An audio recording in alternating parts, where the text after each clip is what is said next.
Oh well, time to rip off the bandage. Okay, I don't know why, but this topic both excites me and scares me. I'm just worried it'll be too controversial. Anyway, to safeguard my sanity, I'll be taking a neutral stance because honestly, how do I come to a stance here? I'll just tell like the pros and the cons, or like just go through some things that cover both. Yeah, so if you haven't figured out yet, we are looking at communism versus capitalism in the economic sense. We're not talking about, the political one. The economic one is what we're going to talk about. So before that, let's actually understand what each of these mean because maybe you don't really know what they mean. So capitalism is the system where assets and stuffs are owned by private entities, either individuals or companies, and you have the decisions to make your own investments, and the market is solely or mainly mitigated by competition. Whereas communism, or actually more accurately, socialism, the sense is the system where properties slash assets are all owned by the government. Basically, there is no private ownership. Everyone has access to the stuff. And things like transport and all the main essential things, like those businesses, are all owned by the government as well. It is kind of related to the political notion of communism, which advocated for equal sharing of goods. But in this case, you're going to look at the economic part of it, not really the political part. So those two are very different things. Yeah. So now that's settled, you probably want to know which countries practice which kind of economy. Well, even that isn't the most clear cut of questions. The thing is, capitalism and communism are kind of like a binary number concept wise, the one and the zero. But in reality, the economy followed by every country will be somewhere in between. Some more near the capitalism side, some more near the communism side. So it's not a one or a zero, it's a 0 point something something, if you know what I mean. So none of there's I don't think there's any economy that's fully capitalist or fully communist. But one easy way to see which countries are more capitalist, which is maybe near the like 0 0.9 something, versus those which are on the other side, like near the 0 0.1 kind of thing, is to see which countries have the most free markets. Yeah, so because capitalism is based on free market sense. So I found the index for that actually. So there's an index that measures how free the market is. And yeah, okay, cool. Another thing to be first in, I guess. Yeah. We may have a bad press ranking, but at least we are the most economically free. Sykes. But as expected, most of the Western nations are up near the top. Of course, many European countries are not considered the most economically free because they do have certain welfare state or they even have certain socialist policies, meaning that they follow a mixed market approach. But if you move past them, you start getting to the countries with much less free economies. What does that mean? Do they follow a communist economy? Well, we can definitely say that the usual cause of this is not really communism, but rather just the government or the leader holding the most of the money. And as you can see, it doesn't equal communism because most of the time the leader uses the money for their own purposes or benefit rather than, distribute the usage of the resources to everyone. But let's try to find those officially communist countries and see where they lie on the freeness of their economies. And yeah, here we have the four officially communist countries. So Vietnam, my favorite one, remember? Okay, so that's in the 90th position. China is in the 107th position and apparently is in a higher position than India. So, well, as you can see, being communist has nothing to do with the position here. And Cuba and North Korea are vying close for last place with 176 and 178 respectively. And you might be wondering what is 177, and that is Venezuela, which is probably because of their terrible inflation due to the leadership abusing the money, so like the usage of the money. So as you can tell, it doesn't just because the country officially states that they're communist doesn't mean that they have the least free market. They actually have, they can either be pretty unfree with like Cuba or North Korea, or they can be somewhere in the middle like Vietnam and China. So yeah, being politically communist doesn't mean you follow a communist economy. In other words, a socialist economy. But as we saw just now, Cuba and North Korea do seem to have a very socialist economy. Though I doubt it is 100% communist per se, because the money is mostly concentrated in the upper echelons as usual. So this is just an index. Does economic freedom really mean something good or anything else? So let's see. We need to use some other metrics to measure this against. And as we all know, the idea of communism comes with the V mentality. So technically, communism or socialism should help minimize inequality and improve access to services. So does that translate to reality? Well, I thought, why don't we compare this with the Gini inequality data, like, the Gini index? And then I go there and the data is just kind of a mess. The latest year for each country varies so much. And there's some countries without any data, so I had to literally go search it in some other websites and then supplement the data. And even then, there's some countries that missed out here, especially some of those smaller islandsy countries. But yeah, so I'll do some plotting and I put the graph here. So yeah, wow, like even without calculation, I mean, I didn't really want to bother getting the R value. I can say this one doesn't have the best linear relationship, but as you can see in general, a higher Gini means lower freedom. And at the same time, there are quite a few exceptions to the rule, like our own red dot being a high in freedom scores, but actually not that high in Gini index. I mean, not that high doesn't mean very low, but it's surprisingly not that bad. And actually, you probably have to realize we are pretty darn capitalist, but at the same time, we do have certain things that are similar to how a welfare state would work. And maybe that is the reason why we are in this certain position. So somehow the two communist countries that I could plot, aka Vietnam and China, were together, and they were quite close to the line, the regression line. And I also put some other countries like Russia, of course, our own country, Singapore, United States, and South Africa, just because it was all the way on that side. Like all the extreme points. And, just for visualization's sake. And if you want to talk about that point, that seems like there's 40% Gini and 28 in economic freedom. Well, that's actually Venezuela, so that one is an exceptional circumstance already, honestly.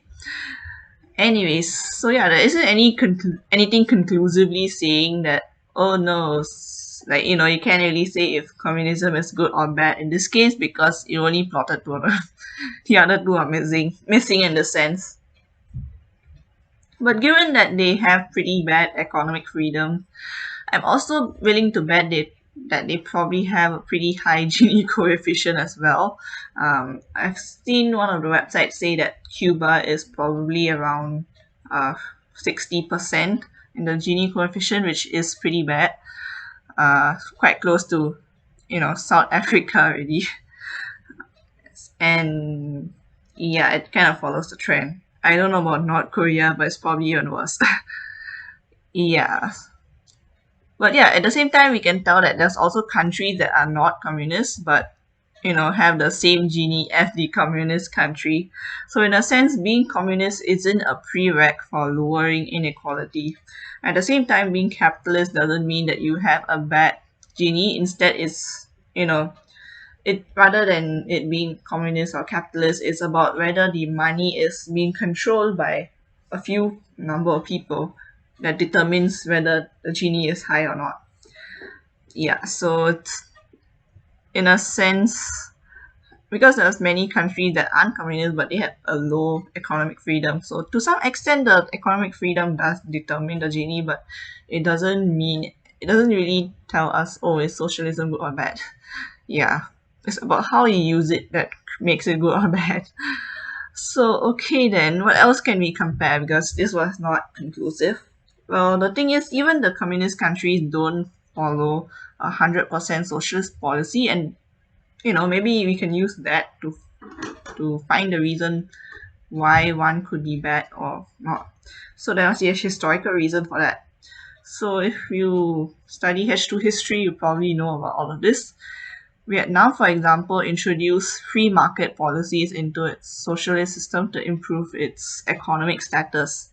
And this happened in 1986 as a Doi Moi. And I'm pretty sure I said that wrongly, but you know what I'm talking about. And China did a similar form of economic opening as well, and they are now a veritable competitor to the US as an economic powerhouse. And yes, I don't know why I put Russia in the graph, but anyway, Russia, had not a great history in terms of economic greatness when it was a part of the USSR. And you know that it went through this whole period of, you know, economic downfall towards the 1990s before becoming just Russia, and today it follows a mixed economy.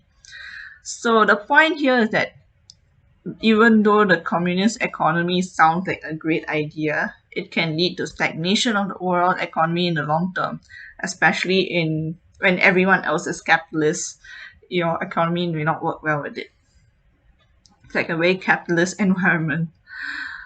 And yeah, the idea is that Russia had like, you know, really bad economic situation when in the 1980s because it was following a communist economy, and that wasn't being managed well, like how it should be, how they hoped it would be managed. It didn't really end well, and people's morale was quite low, and the economy was also quite low in a sense. Yeah.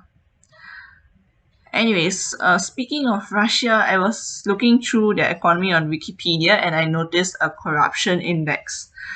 So yeah, maybe that's a good way to see which one is better or not. So let's see if communism or less free economies means lesser corruption or more. So a new plot and a new linear regression line. And actually this is a lot more linear looking in general. So in general, higher economic freedom means a lesser perception of corruption. Oh yes, I shall need to clarify that this is not the actual measure of corruption, but rather the measure of perception of corruption. And a higher score means that you are less perceived to have corruption. And a lower score means that you're more perceived to have corruption. But yeah, at the same, if we come back to the graph with the labelings, well, China and Vietnam and Russia in the same area again, near the line. And, if you're looking at Cuba and North Korea this time, actually featuring in the graph, they look very far away from everyone else. They have pretty bad corruption scores in the sense. So that means they have a socialist economy, meaning they have corruption for some reason. And you might be asking why? Why is this the case? Wouldn't you expect the capitalist greed to be the cause of corruption? Well, as we saw, the caveat of this entire episode is the fact that communist economies are not 100% followed anywhere, which means that there are multiple loopholes and locations where authorities or people in power can amass and keep control of a large sum of money while giving a facade of socialism. And this is not preventable by being communist, but rather by having enforcement of anti-corruption policies. Conversely, the communist model also gives more chances for those who are in control of the money, aka the leaders, to keep that money and exploit the control. Like don't give the people as much as you're supposed to get. At the same time, those on the receiving end, especially civil servants, may be tempted to get more money through bribery or corruption, just because they may not have advantages to actually work harder to get a bonus, because in the sense of socialism, you don't really get extra money for doing more work. That's the idea, right? And that's actually the reason why Russia's economy was sucky in the 1980s, 1990. It was because people did not have motivation to work because everyone gets the same salary or like around the same salary. And this could be the cause of the communist states being not that high on the corruption index. But then again, we realize that it is a perception of corruption. So if you don't know anything about the country, you're more likely to see that there's corruption there, right? So, even my explanation may not be all that relevant in the end. So do take it with a grain of salt. So now let's look at something that's more than just numbers determined by vague metrics. As we know, many countries do have some seemingly socialist policies or, stuff like welfare state policies. So they're usually referred to as welfare states. So why do these policies exist in otherwise capitalist societies? Well, the term welfare refers to a state looking out for those disadvantaged in the capitalist treadmill. So what does a welfare state do? Well, I think these 2 pages from, I think it's related to a book that he wrote, but it's by someone called Paul Spicker. And, these 2 pages talk about social policy, I think social economic policies and welfare states.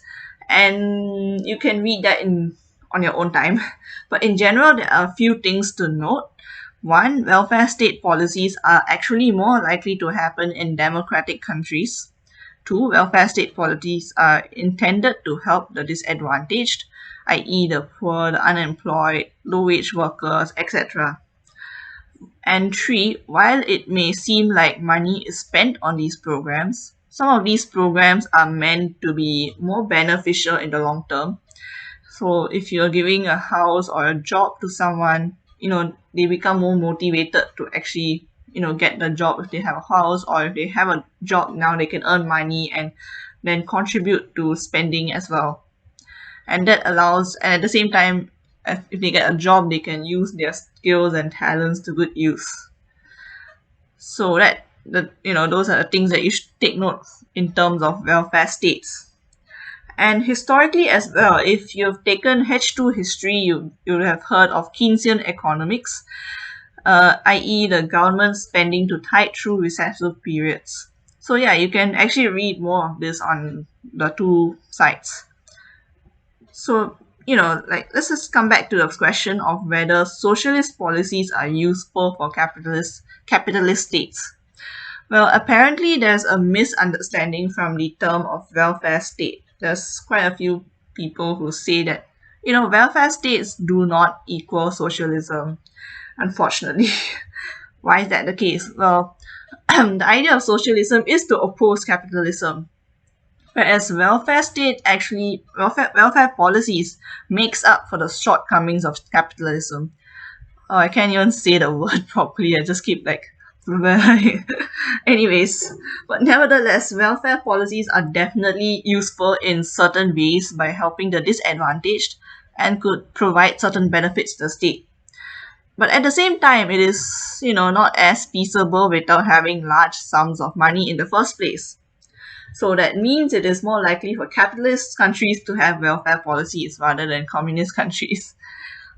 And in fact, other systems might be better than like the usual welfare policies. Who knows?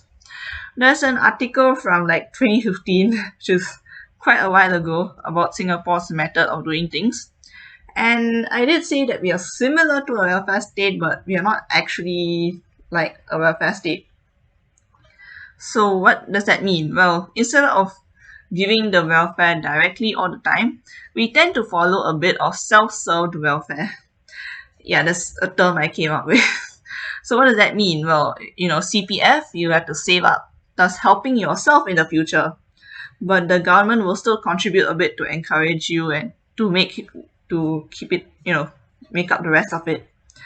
And our taxes aren't really that high, like some of the welfare states have really high taxes, but for us, we don't have that much of a GST or a tax in a sense. Because instead of, getting the taxes to use for the healthcare subsidies or anything. We, instead of paying taxes, we pay CPF contributions instead. And in that case, we are saving for ourselves in terms of CPF or Medisave rather than towards a big fund. And this prevents us from, losing money to serving previous generations. And at the same time, we don't need to depend on future generations for our own problems. So the idea is that each generation serves themselves, each individual serves themselves with their own money, as well as some of the government's money, which is a lot different from a welfare state in which, there's often the case that I've heard about this before, especially like in some of the European countries.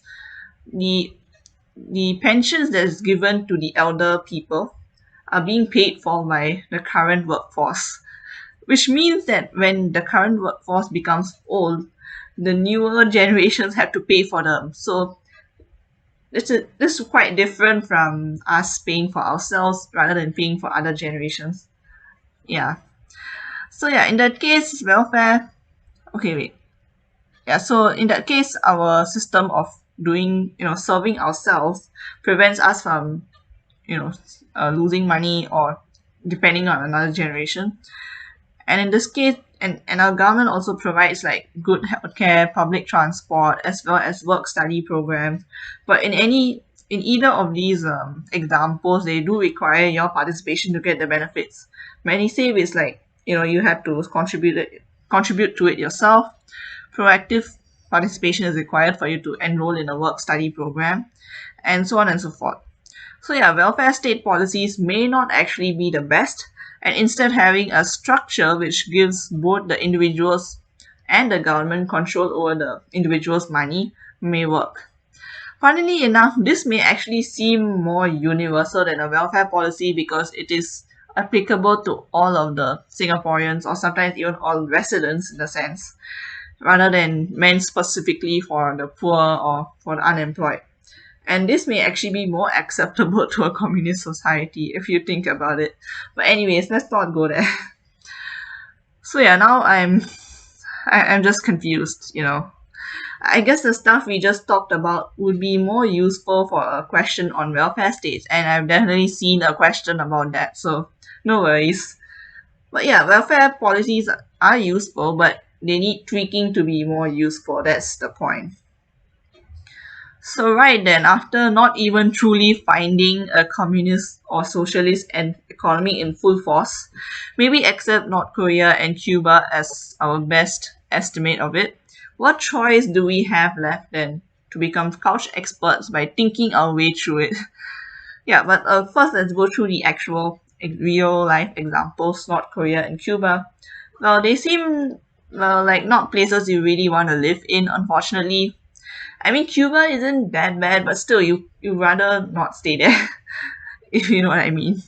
So the governments of both countries are somewhat restrictive, one more than the other, of course, with media freedom. And even though you could have an okay life in Cuba, I'm pretty sure you would still feel quite stuffy due to such restrictions. Now you'd be like, wait, this isn't even related to economics. Yes, true. The reason for restrictive media is to hide the potential problem the country might be facing economically and paint a non-negative picture of the country to the outside world. So let's find out for ourselves what you mean by the problem that they might be facing. And to do that, let's come up with a hypothetical country instead and remove all of these other negative consequences such as restricted media and see what will happen. So we're going to call this country SOC, which I think you can understand why. This country holds all the money generated by people or their businesses in a central bank or something like that and decides how much of the services each citizen can get. So a fixed amount of salary is given to each citizen, free healthcare and education and public transport as well as other essential services are given to everyone. So this sounds pretty nice at first glance, right? Everyone gets access to basic services and stuff like that, and no one is disadvantaged. However, there are a few problems that need to be addressed. So one, everyone they all be equal. Like individuals are now all in the equal standing point, but at least a few would aspire for more things or non-essential services that they are not able to get at the moment because they are limited by their salary. So they would feel contempt that they cannot really work more just to get more money and instead resort to illegal means to get more money. So that's the first point. The second point is following the previous point, as people do not have economic motivation to work harder because working harder doesn't give them more money. They are likely to do the bare minimum work because it's not going to affect how much money they get unless they have intrinsic passion in doing the work. And even if, let's say, if everyone does better, then everyone gets a raise in the money, it feels unfair for those who did the most work out of that bunch of people. So that's the second point. So third point is a lack of competition could stagnate the economy, which is what we saw happen in Russia. To prevent this, the country needs a robust internal economy, aka enough domestic market, or they need to artificially create competition or give incentives to those that do better. Oh wait, that kind of breaks it. Oh no. So fourth point, what about the unemployed population, aka children or people who haven't yet found a job? Do they get a similar salary as well? What would the working population feel about that when you can get free money without even working? Yeah, that's like things that they need to consider when doing this. And the fifth point is cooperation with other countries. So when coming up with importing or exporting certain goods, those negotiations and stuff, these negotiations have to be done by the government-led industry, right? And they're gonna have a hard time making a good deal with other countries, especially in a capitalist environment, when private companies from other countries could be giving better deals and winning all the deals. So as you can see, all of these points are all somewhat centered about one big idea, but you get the idea of why this can be a problem. And you might be wondering, what would people do knowing that other countries can give them better opportunities in this scenario? Of course, they want to emigrate if possible. But real life countries are likely to either control the media to paint a better picture of themselves, physically prevent emigration, or just adopt some capitalist policies and become not purely socialist. And that's precisely what we see happening here. There we go. That explains everything. So I mean, if it's completely not related to economies, but in the movie Wall-E, though not really related to communism per se, it shows this pretty well. The people in that ship are fully supported by the system. They're blissfully unaware of anything outside, and hence they're without opposition to the system just taking care of all their needs and controlling them. And in this case, a similar blocking of outside info is potentially required if SOC doesn't want people realizing that maybe capitalism would give the individual a better life. And you should understand that people can be inherently selfish as well. They do want some individual benefits, not just group benefits. So is communism good? Well, you decide. Do you want a guaranteed basic life? Or do you want the opportunity to get whatever you want but at the same time risk losing everything? Do you value society over self? Or more accurately, to what extent are you willing to give up your own proceeds to help the many? Are you fine with a potentially stagnant market, or do you wish for progress at any cost? I'm not saying either is inherently good or bad, but given a choice, human instinct chooses capitalism over a communist economy. And with that, I end this episode. I hope I haven't entered too much into the controversial territory. To be honest, I entered the confusing territory rather. Anyways, so if you have any insight to this whole mess of a topic, do comment below. And finally, I hope you found this episode useful, and if you did, please press the like button and subscribe. And with that, I would like to say thank you and bye.